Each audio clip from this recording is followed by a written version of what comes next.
Dalam kehidupan, kata syukur, sabar, dan istighfar merupakan hal yang tidak asing. Setiap orang mampu mengaplikasikannya meski terkadang belum sempurna dengan hakikat sebenarnya.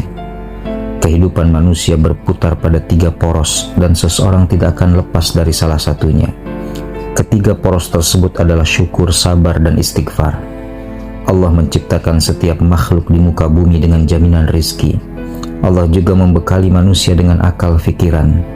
Allah Subhanahu wa Ta'ala berfirman, "Dan tidak ada suatu binatang melata pun di bumi, melainkan Allah lah yang memberi rizkinya."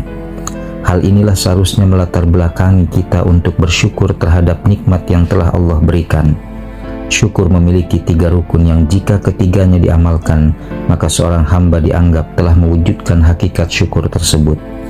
Pertama, mengakui dalam hati bahwa nikmat tersebut asalnya dari Allah. Kedua, mengucapkan kalimat syukur dengan lisan. Ketiga, menggunakan nikmat tersebut untuk menggapai ridho Allah Subhanahu wa Ta'ala. Setelah kita bersyukur terhadap nikmat yang telah Allah berikan, Allah pun menguji kita dengan kebaikan dan keburukan agar hambanya bersabar. Sebagaimana Allah tegaskan, "Kami akan menguji kamu dengan keburukan dan kebaikan sebagai cobaan yang sebenar-benarnya, dan hanya kepada Kamilah kamu dikembalikan." Kesabaran seorang hamba terhadap ketentuan yang telah Allah berikan tercermin dalam 3 hal. Pertama, menahan hati dari perasaan marah dan kesal terhadap ketentuan Allah. Kedua, menahan lisan dari berkeluh kesah dan menggerutu akan takdir Allah. Ketiga, menahan anggota badan dari melakukan sikap tidak terima terhadap keputusan Allah, seperti menyakiti diri sendiri. Perlu kita fahami bahwa Allah menguji hambanya bukan karena dia ingin membinasakan hambanya, melainkan untuk menguji sejauh mana penghambaan kita terhadapnya.